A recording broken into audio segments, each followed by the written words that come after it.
अस्सलाम वालेकुम। मेरा नाम कदस भट्ट। इस वीडियो में आपके साथ मैं क्रिप्टो मार्केट की लेटेस्ट न्यूज़ अपडेट्स और मेरा तजिया शेयर करूंगा। क्रिप्टो मार्केट जो है दोबारा क्रैश किया है। कल मैंने इसका हिंट आपको दे दिया था। मैंने बोला था कि एफओएमसी के मिनट्स जब रिलीज़ होंगे तो मार्केट में वोलेटिलिटी नज़र आएगी।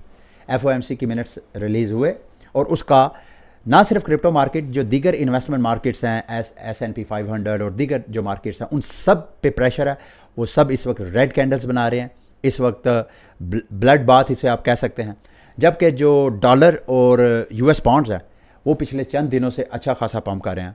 उसके हवाले से मैं आपके साथ अभी अपना तजिया शेयर करूंगा। सबसे पहले ये एफओएमसी मिनट्स क्या होते हैं ये आपको बता देता हूँ जिन लोगों को नहीं पता। अमेरिका की जो फेडरल रिजर्व है उसके मेंबरान इकनॉमिक जो डाटा आता है उसके ऊपर अपनी एक ओपिनियन का इजहार करते हैं।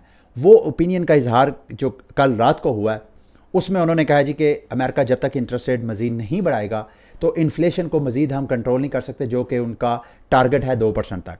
तो ये उनकी अनाउंसमेंट जो थी या इस बात का इजहार जो था वो रिस्की मार्केट के लिए अच्छा साबित नहीं हुआ। इसी वजह से मार्केट में आपको पैनिक नज़र आ रहा है।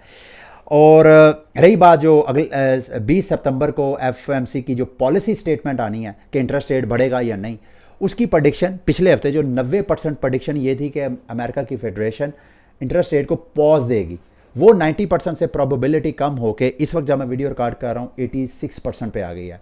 तो अभी 20 सितंबर को काफ़ी टाइम पड़ा हुआ है। इस दौरान मजीद डाटा आएगा, या तो प्रोबेबिलिटी इंक्रीज़ होगी या डिक्रीज़ होगी। अगर डिक्रीज़ होगी तो क्रिप्टो मार्केट के ऊपर उसका इफेक्ट होगा, मार्केट मजीद नीचे क्रैश कर सकती है। अच्छा, दूसरी तरफ डॉलर का मैं आपके साथ जिक्र कर रहा था। डॉलर की प्राइस जो है $99 से पिछले चंद दिनों से मुसलसल पंप करती हुई नज़र आ रही है और $103 पे इस वक्त जब मैं वीडियो रिकॉर्ड कर रहा हूँ $103 के ऊपर ये ट्रेड हो रही है। और अपनी रेजिस्टेंस, इस रेजिस्टेंस को टच करके इस वक्त थोड़ी सी करेक्शन आपको डॉलर की प्राइस करती हुई नज़र आ रही है। और अगर ये रेजिस्टेंस ब्रेक हो जाती है तो फिर डॉलर की प्राइस मज़ीद आपको ऊपर पंप होती हुई नज़र आ सकती है $104। फिर उसके बाद नेक्स्ट जो है $105 $106 की प्राइस हो जाए। और अगर डॉलर बढ़ता है तो फिर उधर आपको प्रेशर नज़र आ सकता है क्रिप्टो मार्केट के ऊपर। इसके अलावा जो यूएस बॉन्ड्स हैं, ख़ुसूसन ये जो 10 ईयर्स का बॉन्ड है, ये भी मुसलसल जो है पंप होता हुआ आपको नज़र आ रहा है। स्क्रीन पे अगर आप नज़र डालें तो इस साल की मई के महीने के बाद मुसलसल जो 10 ईयर्स बॉन्ड की वैल्यू है, उसकी जो कदर है, उसमें इजाफा आपको नज़र आ रहा है। अब हम बीटीसी की प्राइस का अगर जायज़ा लें तो बीटीसी की प्राइस इस वक्त जब मैं वीडियो रिकॉर्ड कर रहा हूँ तकरीबन $28,490 की प्राइस पे ट्रेड हो रहा है। बीटीसी को इमीडिएट जो सपोर्ट है जो कि इसकी लास्ट इसने बनाई है $28,350 की, इसको दोबारा वो नीचे अगर जाता है तो मेरी नज़र में 28,000 की ये वाली जो सपोर्ट है, ये जो मैंने एक असेंडिंग ट्रेंड लाइन ड्रा की है, ये इसकी सपोर्ट होगी इस प्राइस की, जो कि 28,000 की रेंज बनती है। अगर ये 28,000 की रेंज ब्रेक हो जाती है तो फिर बीटीसी की प्राइस हमें 24,000 की रेंज में जाती हुई नज़र आ सकती है। ये टेक्निकल साइड्स है, ये मैक्रो इकनॉमिक साइड से जो प्रेशर्स है मार्केट के ऊपर, ये उसका सारा जायज़ा है। लेकिन एक मैं चीज़ आपके साथ शेयर करना चाहता हूँ। ये CNBC के हेड ऑफ़ रिसर्च हैं, CNBC जो मीडिया हाउस है, उनके जो हेड ऑफ़ रिसर्च हैं, उनकी एक स्टेटमेंट मीडिया पे शेयर की जा रही है बहुत ज़्यादा।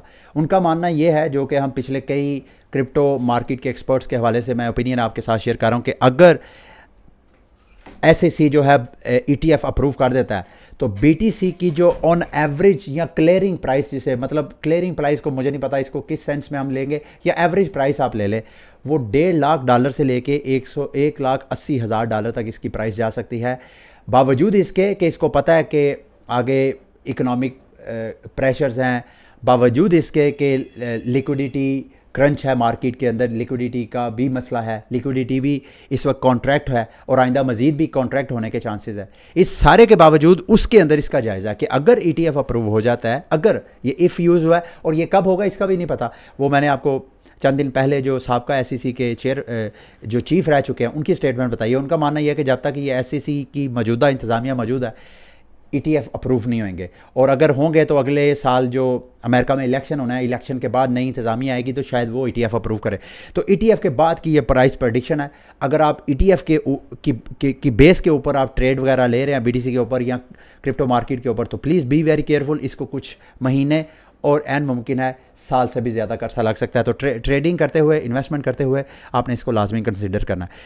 तो ये है एक साइड। अब ये टेक्निकल इंडिकेटर, ये प्लान बी ने एक वीडियो अपलोड की है, को 11 मिनट की वीडियो मैंने सारी वॉच की है, जिसमें उन्होंने बिटकॉइन का जो रिलेटिव स्ट्रेंथ इंडेक्स है उसकी बेस पे टेक्निकल एनालिसिस किया, और इनके बकौल बीटीसी की प्राइस इस वक्त जो 50 की रेंज के ऊपर, यानी आरएसआई में जितनी वैल्यू 30 के करीब करीब होती है उतना वो एसेट जो है वो ओवरसोल्ड होता है। ओवरसोल्ड का मतलब यह है कि वहाँ से प्राइस पंप हो सकती है, और अगर ऊपर जाता जाए 70 से तो वो ओवरबॉट होता है। तो जब ओवरबॉट हो जाता है वहाँ पे गिरने के चांसेस होते हैं। तो इस वक्त बीटीसी की प्राइस टेक्निकली देखा जाए तो वो ओवरसोल्ड की रेंज में है, और बकौल प्लान बी के अगर आप चार्ट पे भी देखें तो कभी ऐसा नहीं हुआ कि बीटीसी की प्राइस ने 40 की वैल्यू से नीचे तक गई हो। हालांकि अगर हम ऊपर की साइड पे देखें तो ओवरबॉट ये 95 पॉइंट तक, आरएसआई के 95 पॉइंट तक गया।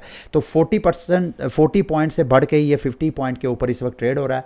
बकौल प्लान बी के अगर ये 70 की रेंज को क्रॉस करता है, इस आरएसआई, ये जो आरएसआई इंडिकेटर है रिलेटिव स्ट्रेंथ इंडेक्स, जो कि ट्रेडर्स के बिहेवियर के बारे में बताता है कि वो ओवरबॉट की सिचुएशन में है या ओवरसोल्ड की, और अगर ये दोबारा 95 की रेंज में जाती है ये आरएसआई की वैल्यू, तो उस वक्त बीटीसी की प्राइस $5 लाख तक जा सकती है। ये टेक्निकल साइड है। दूसरी मैंने आपको फंडामेंटल साइड बताई है। ये दोनों को मर्ज करके आप खुद अपना माइंड जो है वो शेप अप कर सकते हैं अगर आप बीटीसी और क्रिप्टो मार्केट में इन्वेस्टमेंट करना चाहते हैं। अच्छा जी, शिबाशियम की चेन फाइनली जो है वो लॉन्च हो गई, और मैंने एज़ एक्सपेक्टेड, मुझे डाउट था, इसी वजह से मैंने अपनी शिबा से एग्ज़िट ले ली थी।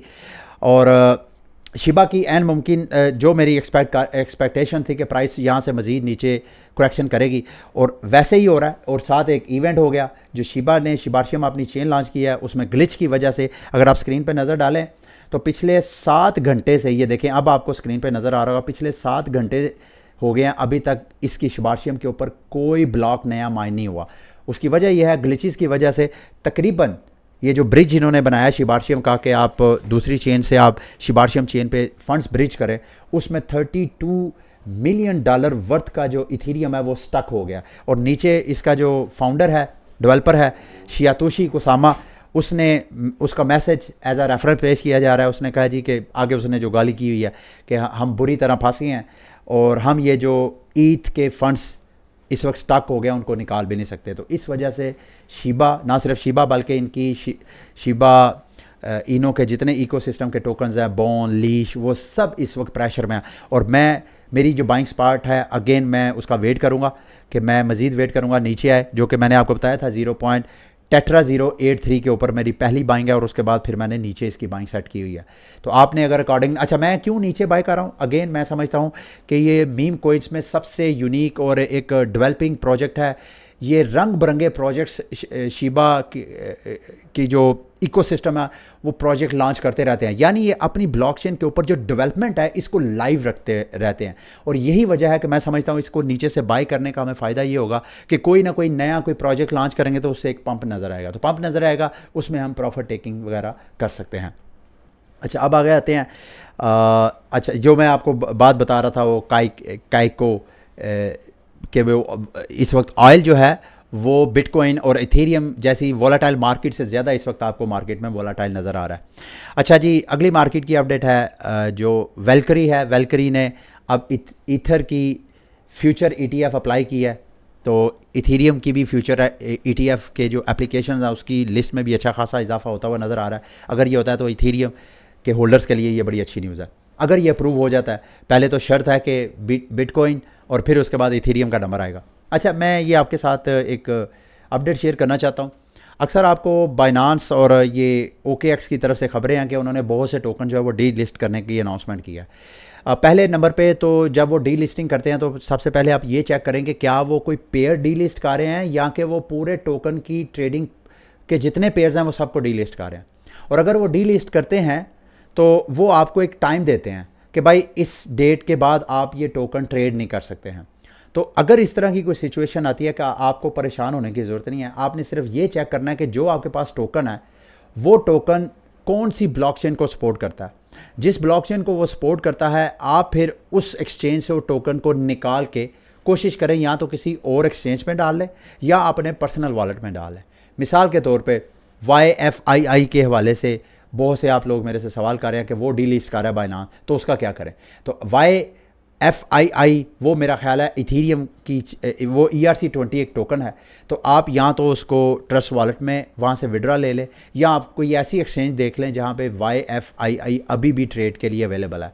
तो आप इसी तरह कोई भी टोकन जब डीलिस्ट होता है तो उसकी डेट से पहले पहले कोशिश करें कि आप टोकन वहाँ से विड्रा करवा लें। और अगर आप समझें कि यार ये लॉन्ग टर्म होल्डिंग वाले टोकन नहीं है, ये तो मैंने शॉर्ट टर्म ट्रेडिंग के लिए रखा है, तो फिर मेरी नज़र में आप मूव करने की बजाय आप उसको सेल ही कर दें। जितना जल्दी करेंगे उतना ही बेहतर होगा, अदरवाइज़ जितनी डेट क्लोज आती जाएगी ट्रेडिंग के ऑफ होने की, उतना उसकी प्राइस डंप होती हुई नज़र आएगी। अच्छा, वर्ल्ड कॉइन के टोकन को मैं देख रहा था। वर्ल्ड कॉइन का टोकन जो है, जो क्राइसिस इनकी तरफ आ रहा है, मुख्तलिफ कीनिया, UK, फ्रांस और कुछ एक दो कंट्रीज़ में इनके ख़िलाफ़ जो रेगुलेटरी एक्शंस लिए जा रहे हैं, उसकी वजह से ऐसे लग रहा है कि जो वर्ल्ड कॉइन के इन्वेस्टर्स हैं उनका एतमाद जो है टोकन की प्राइस के ऊपर उठ रहा है। टोकन की प्राइस जो कि $2-2.5 के ऊपर ट्रेड हो रही थी चंद दिन पहले, वो सेल होते होते इस वक्त जब मैं वीडियो रिकॉर्ड कर रहा हूँ तो $1.5 पे टोकन जो है वो ट्रेड हो रहा है। रिपल के हवाले से एक अपडेट है, उनके केस के हवाले से। ये मैं आपको रूटीन में अपडेट करता आता हूँ क्योंकि इसका ताल्लुक सारी मार्केट के साथ है। रिपल लैब ने जो SEC की अपील थी उसके ख़िलाफ़ अपनी अपोजिंग मोशन जो है वो फाइल किया है। इसमें अपोजिंग मोशन SEC ने किया क्या था, SEC कह रहा था, SEC अपील में चला गया था जिस अपील को बोलते हैं इंटरलोकेटरी अपील। जो जितना मैं इसको समझाऊँ, इंटरलोकेटरी अपील एक ऐसी अपील होती है जिसमें एक लोअर कोर्ट अगर कोई फ़ैसला करती है तो एक फ़ैसला आता है फौरी फ़ैसला, उसके बाद एक फुल्ली डिटेल फ़ैसला आता है। तो अगर कोई पार्टी वो डिटेल फ़ैसला आने से पहले पहले बड़ी अदालत में अपने केस को लेके चले जाए, अपील में चले जाए कि भाई ये जो छोटी अदालत ने फ़ैसला किया है इसमें सुकम है, तो बजाय इसके कि वो अपना पूरा फुल एक जजमेंट इशू करे, उससे पहले पहले ही आप हमारे जो केस है उसकी सुनवाई करें और इसके केस में जो लकूनाज हैं, जो ख़राबियाँ हैं, उसकी करेक्शन करके तो फ़ैसला हमारे हक़ में करें। ये SEC चला गया था जज के केस में जिसमें उन्होंने जो XRP है उसको सिक्योरिटी डिक्लेयर नहीं किया था, तो उसको लेके उधर चला गया था। अब जो रिपल है उनके वकील भी, उन्होंने भी अपोजिंग मोशन जो है वो फाइल कर दिया। अगर तो और रिपल के जो लॉयर्स हैं उनका मानना यह है कि जज का पूरा फ़ैसला तो आने दें, जब जज का पूरा फ़ैसला आएगा फिर अपील कीजिएगा। तो अगर तो रिपल की ये बात मान ली जाती है तो फिर XRP की प्राइस जो कि क्रैश हो रही है वो प्राइस दोबारा आपको पंप होती हुई नज़र आएगी। तो इस हवाले से आपने क्लोजली इसको वॉच करना है। अगली मार्केट की अपडेट है जी, 3 एरोज़ कैपिटल का जो एक्सचेंज था, ओपन एक्सचेंज, उसको दुबई में तकरीबन 2.7 मिलियन का फ़ाइन किया है दुबई गवर्नमेंट ने। बिटकॉइन माइनिंग के हवाले से एक बड़ी इंटरेस्टिंग अपडेट हुई है। अब बिटकॉइन माइनिंग में AI और क्वांटम कंप्यूटिंग टेक्नोलॉजी के इस्तेमाल की ख़बरें हैं मार्केट में। अभी फ़ौरन तो नहीं होगा, लेकिन आइंदा चंद हफ्तों, महीनों या सालों के अंदर अंदर ये टेक्नोलॉजी अगर डेवलप हो जाएगी तो उसका फ़ायदा क्या होगा कि माइनिंग की एफिशिएंसी इंक्रीज़ होगी, माइनिंग रिवार्ड इंक्रीज़ होगा, तो ये क्रिप्टो मार्केट की, बिटकॉइन की सिक्योरिटी में मज़ीद एक तरह का इजाफा होगा। और दूसरा, कानान इनकॉर्पोरेशन जो कि माइनिंग मशीनों के ASICs बनाती है, उनका मानना यह है कि वो अपनी 10वीं सालगिरह के ऊपर, उस इवेंट के ऊपर अपनी एक ऐसी माइनिंग मशीन को इंट्रोड्यूस करवाएंगे जो पहले इससे बेहतर मार्केट में टेक्नोलॉजी नहीं आई होगी माइनिंग के लिए। अब पता नहीं क्या वो इसी तरह की AI और AI बेस्ड उनका ASICs होगा। ASIC किसे बोलते हैं? एप्लीकेशन स्पेसिफिक इंटीग्रेटेड सर्किट, जो कि ये जो माइनिंग वाली क्रिप्टो करेंसीज हैं उनके लिए वो मशीन यूज़ होती है। अगली मार्केट की न्यूज़ है, लेजर और पेपाल की आपस में पार्टनरशिप हुई है, जिसमें लेजर जो है, लेजर के जो यूज़र्स हैं वो पेपाल के ज़रिए बराह रास्त क्रिप्टो करेंसीज वगैरह बाय कर सकें। ये मेरी नज़र में, ये बात याद रखें, मैं पेपाल के हवाले से बहुत बुलिश हूँ। मेरी ओपिनियन ये है कि सन 2021 में पेपाल की इस खबर के बाद कि उन्होंने क्रिप्टो करेंसी की बाइंग के हवाले से अनाउंसमेंट की थी, उस वक्त मार्केट को अच्छा खासा पंप आया था। जहां बहुत से फैक्टर्स थे मार्केट को बुल रन देने के लिए, वहां पेपाल भी एक फैक्टर था।